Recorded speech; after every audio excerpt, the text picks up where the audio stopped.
Erev Tov à tout le monde. Donc on est toujours dans notre travail sur la dernière Mishnah du premier chapitre. Et donc on va la reprendre, on va reprendre la lecture et puis on va essayer d'explorer un petit peu différents points de celle-ci. Donc Rabban Shimon ben Gamliel Omer, Rabban Shimon ben Gamliel dit Al shlosha dvarim ha'olamom kayam. J'ai failli refaire la même faute que hier et vous voyez combien les choses sont inscrites par habitude chez nous. Al-Shosha Dvarim sur trois choses, Haolam Kayam, l'univers Kayam se maintient. D'accord? L'univers se maintient sur trois choses. Il se maintient sur quoi?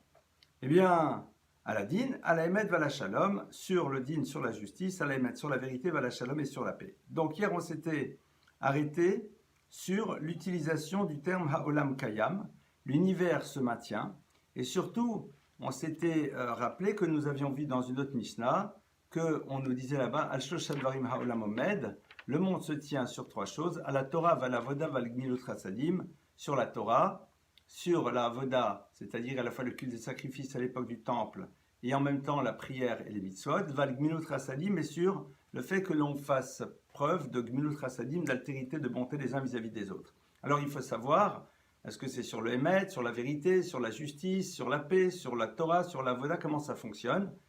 Évidemment, la première réponse qui est, on a envie de dire la plus logique, elle est la suivante, c'est qu'il y a ici deux choses.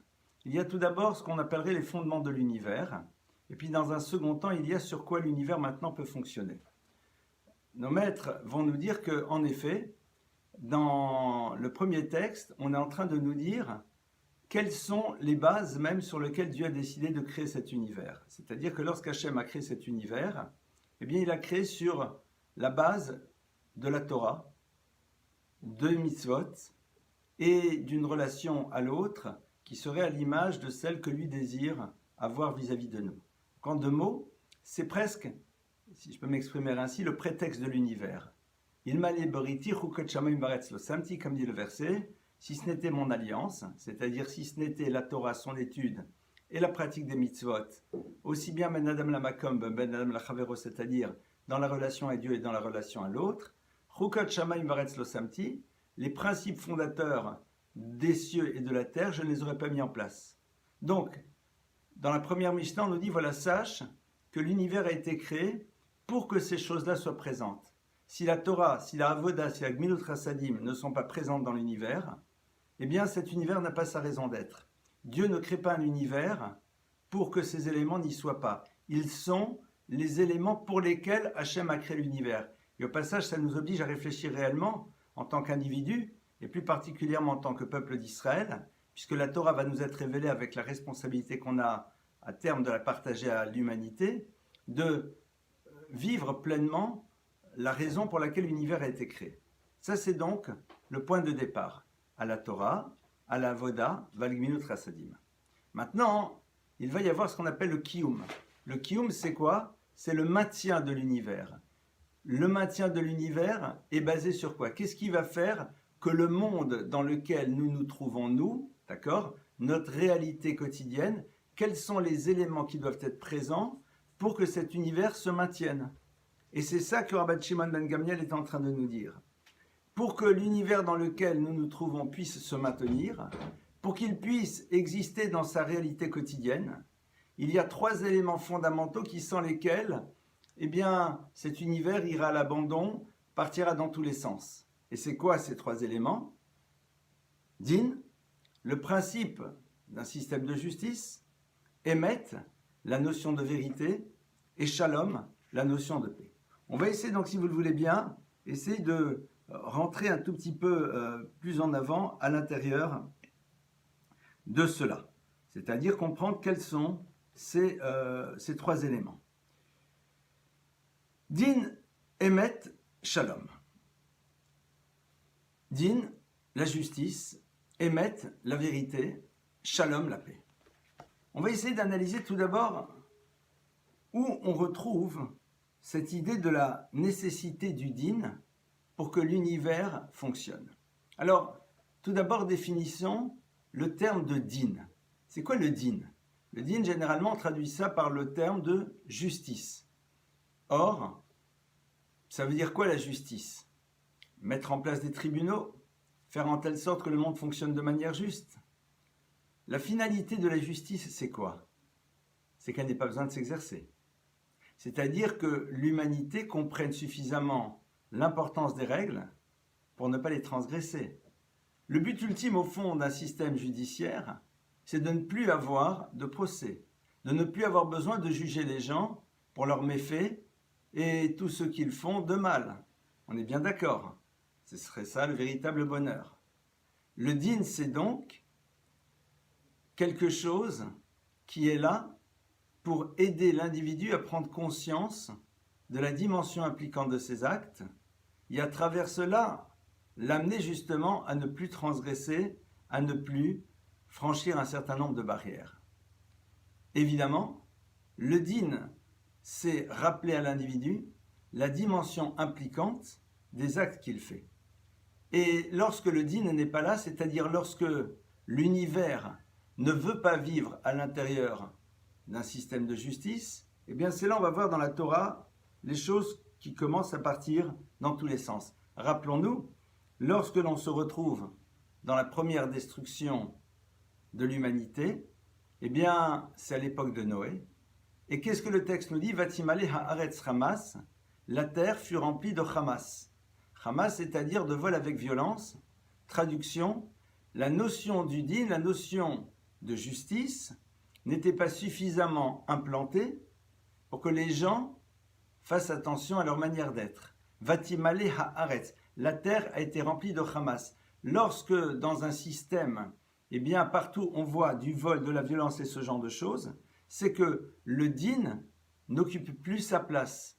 Il ne représente plus grand-chose, et donc c'est la raison pour laquelle, eh bien le texte nous dit, Tomer Elohim, que Dieu dit, Ketz kol basar ba lefanai, ki mala haaretz Hamas. Dieu dit, eh bien la fin de l'humanité arrive, car cette terre justement s'est remplie de Hamas qui révèle l'absence de din et donc l'incapacité qu'une société aura à terme de pouvoir se développer réellement. Donc, tout d'abord, la dimension du din. Ça, c'est déjà ce que l'on va voir. Et d'ailleurs, nos maîtres nous disent bien que le déluge, c'est parce que justement, il y a eu Gezel, il y avait voile, c'est-à-dire on n'avait plus peur de la notion de justice.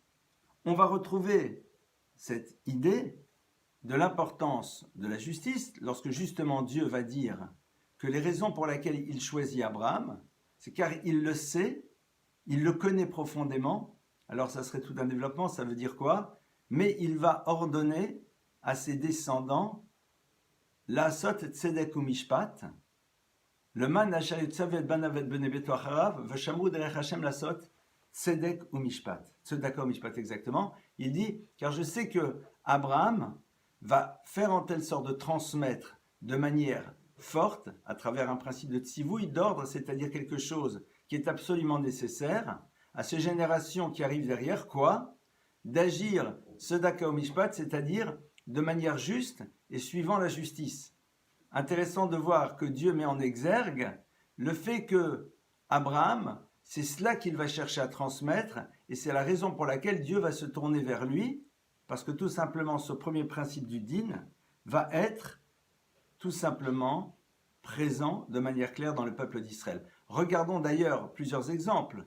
Lorsque Moïse redescend du Sinaï, eh bien qu'est-ce que la Torah nous dit? Qu'est-ce qu'il commence à faire? Vayeshev Moshe lishpot et ha'am min boker ad arev, que Moïse s'installe immédiatement pour juger le peuple du matin jusqu'au soir. C'est-à-dire, évidemment, il y avait dans le peuple d'Israël, comme dans toute société, des conflits. Et la première des choses que Moshe fait, eh bien, il recommence à juger, c'est-à-dire, il fait en telle sorte que le din soit présent à l'intérieur du peuple d'Israël.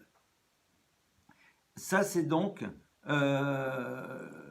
les premiers éléments qui nous renvoient à l'importance du din. Et d'ailleurs, on va voir que à un moment,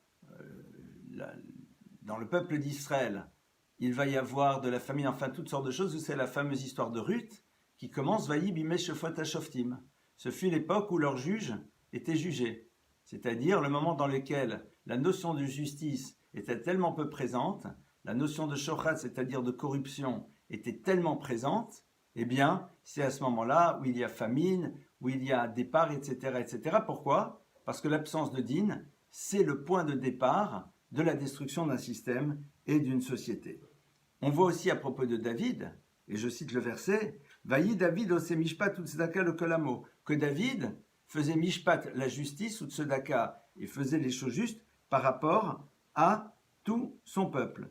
On va retrouver ça aussi à propos du prophète Samuel, qui est véritablement l'expression d'une grandeur absolue, puisqu'on dit que Moshe et Aaron d'un côté, et puis de l'autre côté Shmuel. Shmuel, il a le niveau de Moïse et de Aaron. Et que dit le verset dans Shmuel? Vaishpot Shmuel et Israël kol yemei chayav, et que Shmuel était en train de juger le peuple toute sa vie. Et le texte nous dit que Shmuel allait d'un endroit à l'autre pour pouvoir en effet effectuer cette justice, pour installer des systèmes dans lesquels il y aurait de la justice. Et le Talmud nous dit que Shmuel, toute sa vie, s'est promené en Israël pour pouvoir faire en telle sorte que ce système de din soit présent. Intéressant de voir que le plus grand de tous les rois d'Israël, le roi Salomon, eh bien, lorsque Dieu lui demande ce qu'il désire, le verset nous dit que le roi Salomon demande à Dieu, non pas la richesse, non pas l'abondance, non pas ce que vous voulez, mais il lui demande, comme dit le texte, Venatata lavdecha lev shomea lishpot et amecha, lavin ben tov lara, ki miyucha lishpot et amcha hakaved hazeh. Vayita vadavar ben Hashem ki shal shlomo et adavar hazeh. Dieu dit à Shlomo, vas-y, demande-moi ce que tu veux, je te donne. Et regardez, je lis et je traduis le verset. Le roi Salomon dit à Dieu, Venatata lavdecha lev shomea. Donne et tu donneras à ton serviteur, il parle de lui, lève un cœur shoméa qui est capable d'écouter. C'est-à-dire, donne-moi la capacité d'écouter avec mon cœur, pas juste avec mes oreilles, mais avec mon cœur. C'est très intéressant. Donne-moi une capacité d'écoute. C'est ça que Shlomo demande. Pourquoi? Lishpot et amcha. Pour justement réussir à juger ton peuple. Le havin est pour bien comprendre, ben tov lera, la distinction qu'il y a entre ce qui est bien et ce qui ne l'est pas. Car comment peut-on imaginer, si tu ne donnes pas cette capacité-là, pouvoir juger ce peuple qui n'est pas simple? Et le texte nous dit, Vayita vadavar bene Hashem, et cette chose a trouvé grâce aux yeux de Dieu, elle a été trouvée bien aux yeux de Dieu, qui shal shlomo et adavar hazeh, que le roi Salomon ait demandé cette chose-là. Et nous savons que par la suite, eh bien, le roi Shlomo va avoir aussi tout le reste. Mais c'est intéressant de voir que Hachem lui dit, que désires-tu recevoir? Et Shlomo dit, Lev Shomea, un cœur qui est capable d'écouter. Pourquoi? Lishpot et kol ha'amazé. Pour réussir à juger, c'est-à-dire pour faire en telle sorte que la notion de din soit présente à l'intérieur de ce peuple. Donc on voit ô combien cette idée du din est fondamentale. Et d'ailleurs, on va voir que malheureusement, lorsqu'il va y avoir les destructions du peuple d'Israël, et on retrouve cela dans les textes qui nous parlent de la destruction des temples, eh bien, on nous dit Sarecha sororim v'chavre ganavim kulo oav shochad v'rodev salmonim yatom lishpetu v'riv almana lo yavo alehem. Eh bien, ils étaient ceux qui étaient responsables de la justice, eux-mêmes, les amis des voleurs, d'accord? On était flirté avec la mafia alors qu'on était juge. Kulo avshachad, il aimait les pots de vin et tout ce qui va autour. Yatom lo yishpetu, il ne jugeait plus les orphelins. V'riv almana lo yavo, et il n'allait pas se battre pour protéger la veuve, etc. Et c'est là, je vous prie de m'excuser vraiment. Eh bien, c'est la raison pour laquelle, dit le texte, Akadosh Baruch Hu, malheureusement, dit que des choses très lourdes vont se passer. C'est très intéressant. On aurait pu parler qu'ils ne font plus Shabbat, qu'ils ne font plus telle et telle chose. Eh bien, le verset dit, non. La reine, c'est la raison pour laquelle dit le Créateur, je vais les juger. Pourquoi? Parce que justement, il n'y a plus de justice. Et que le din n'est plus présent.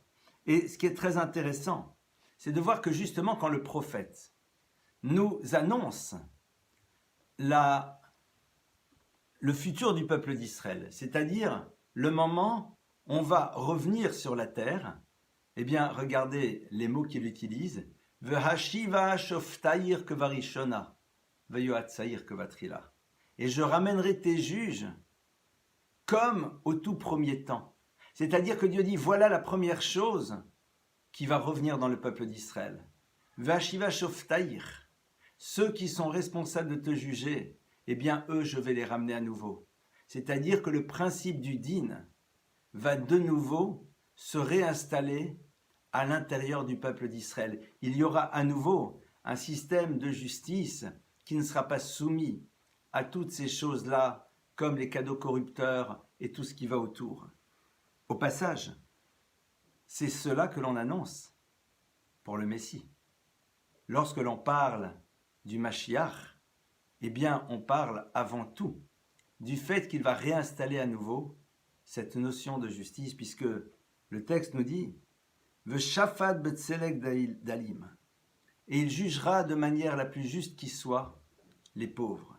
« Vochiar bemishor le anve'aretz » et il saura faire les remontrances de manière la plus droite à ceux qui seront humbles et qui seront présents sur terre, c'est-à-dire il saura faire des remontrances, non pas reproche, remontrances, aux gens pour qu'ils changent. Rika aretz beshevet piv, et avec la force de sa bouche, il sera capable de sanctionner, c'est-à-dire il aura une parole qui aura du poids, que les gens écouteront. Et le texte nous dit, le texte continue encore, on ne va pas développer ce verset parce que chacun des mots de ce verset mériterait d'être expliqué en tant que tel, mais ce qui est passionnant, c'est de voir justement que lorsque l'on nous parle du Mashiach, eh bien ce que l'on va mettre en exergue à nouveau, c'est justement l'univers du din, l'univers de la justice. À propos justement de cette dimension de faire en telle sorte que la justice soit présente, il y a des textes très très intéressants dans le Talmud qui nous montrent où se situe cette importance. On dit que Kol Dayan Shedan Din Emet Lamito, Mashre Shrina Be'Israël. Tout Dayan, tout juge, qui est capable de statuer au niveau de la justice de la manière la plus droite qui soit, de la manière la plus vraie qui soit, eh bien, inscrit et met en place la présence divine dans le peuple d'Israël, c'est-à-dire fait en telle sorte que dans le peuple juif, la conscience que l'on a de la présence du divin soit beaucoup plus puissante et beaucoup plus forte. Pourquoi ? Parce que lorsque, en effet, on se rappelle que être juste est ce qu'Akadosh Baruch Hu attend de nous, et que l'on fait exister cette dimension-là dans le peuple d'Israël, alors on facilite la perception que l'on a de la présence d'Hachem à l'intérieur de notre vie.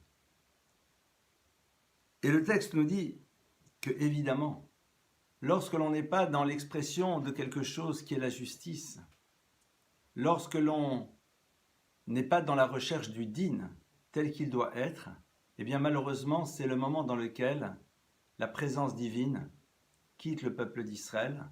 Pourquoi ?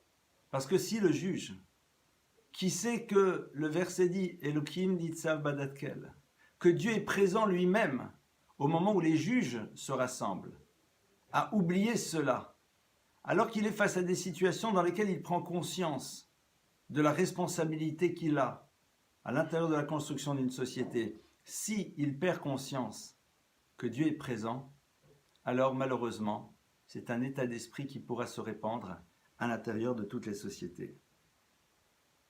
Il y a d'autres textes, évidemment, qui nous rappellent l'importance fondamentale du din, et c'est la raison pour laquelle la Torah nous dit un certain nombre de choses par rapport à ceux qui sont censés faire appliquer la justice. Entre autres, la Torah nous dit « Lo taguru mipnei ish ki hamishpat leLokimhu » N'ayez pas peur devant quiconque, car la justice appartient à Dieu. C'est-à-dire que le propre de celui qui est censé introduire ce concept dans l'univers, c'est-à-dire les dayanim, les juges, eh bien, c'est de ne pas avoir peur de quiconque, c'est-à-dire d'être à la recherche justement de ce deuxième élément sur lequel on va commencer à réfléchir maintenant, c'est-à-dire être à la recherche de la vérité. C'est la vérité que l'on recherche, et le din doit être exprimé suivant la vérité, et l'on ne doit pas être soumis à une quelconque forme de pression, quelle qu'elle soit. Vous savez que ceux qui ont guidé le peuple d'Israël, qui ont été ses références, quand vous regardez, au début de leur histoire, ils ont tous été confrontés, comme le sont beaucoup de rabbinim, à des pressions en toutes sortes. C'est la raison pour laquelle un rave doit tendre à être irréprochable, pour ne pas être soumis à une quelconque forme de pression, quelle qu'elle soit, mais parfois c'était des pressions très complexes. Avec des menaces fortes, des menaces de violence. On connaît un certain nombre d'histoires à propos d'un maître parmi les maîtres, Rav Ovadia Yosef.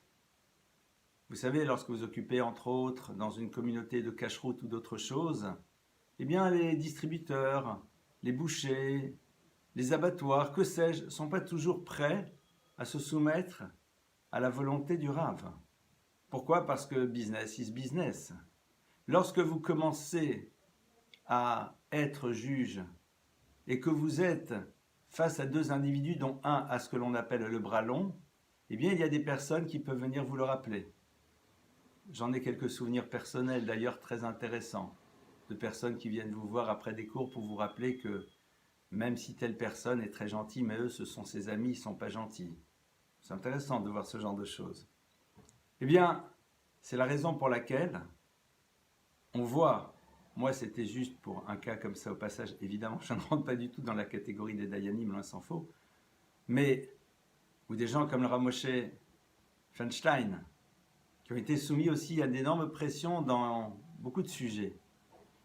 Ils étaient à la recherche du din. C'était ça qui les intéressait, et au passage, c'est ce qui a fait d'eux les êtres qu'ils sont devenus, c'est-à-dire des personnalités incontestées, incontestables, que personne ne pouvait remettre en cause, parce que justement, ils étaient dans le principe du din. Le din est nécessaire pour que toute société fonctionne. Le din ne doit pas avoir cette connotation lourde, pesante, péjorative. C'est l'inscription d'un cadre, d'un univers de règles, dans lequel nous nous devons de nous inscrire. Et vous savez, c'est très intéressant parce que aujourd'hui, cette idée-là, elle vacille de plus en plus dans les sociétés contemporaines.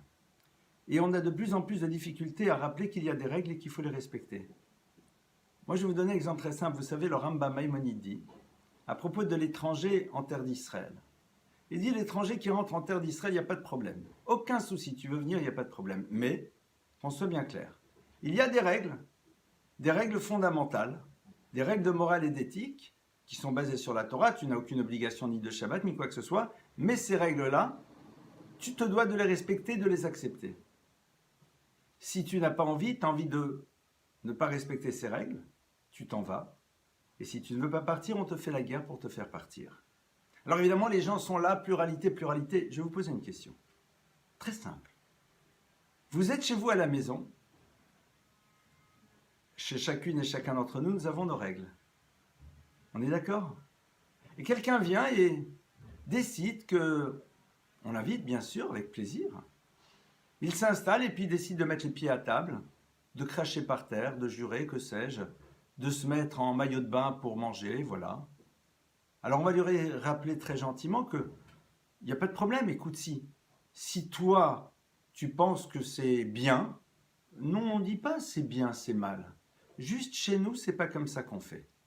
Mais évidemment, tu as envie de le faire dans ton univers, mais fais-le, mais pas chez moi. On est bien d'accord que l'on fera tous la même chose. On demandera aux gens de respecter ce que sont nos règles à la maison. Pas nos règles coercitives, mais ces règles minimales. Si la personne nous dit je fais ce que je veux, on le prend et on lui montre la porte. La notion du din, c'est se rappeler qu'une société a ses règles. Tu as décidé d'avoir des règles, Mazal Tov. Fais-toi plaisir, mais pas dans mon cadre. Dans notre société, voici les règles. Ce qui est très intéressant, vous savez que dans l'univers juif, et pas que juif d'ailleurs, dans tous les univers, il y a des écoles privées, d'accord? Il y en a énormément dans le monde catholique, protestant et ailleurs et tout. Alors moi j'ai parfois des personnes qui m'appellent et qui me disent Ouais, on a mis notre enfant dans telle école, et là-bas, ils disent que s'il n'a pas ceci, alors voilà, cela, il faut. Je leur dis, écoutez, personne ne vous oblige à le mettre dans cette école. Quand vous rentrez dans cette école, on vous rappelle et on vous informe qu'il y a des règles.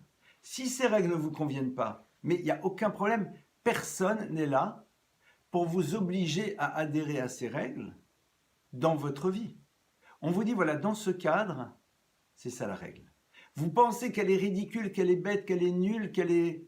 Vous avez le droit de penser ce que vous voulez. Évidemment, si elle va à l'encontre des valeurs fondamentales de l'individu, d'accord, et que la règle, c'est que chaque fois que quelqu'un rentre, il doit prendre 2 coups de poing, oui, en effet, là, il y a une petite problématique.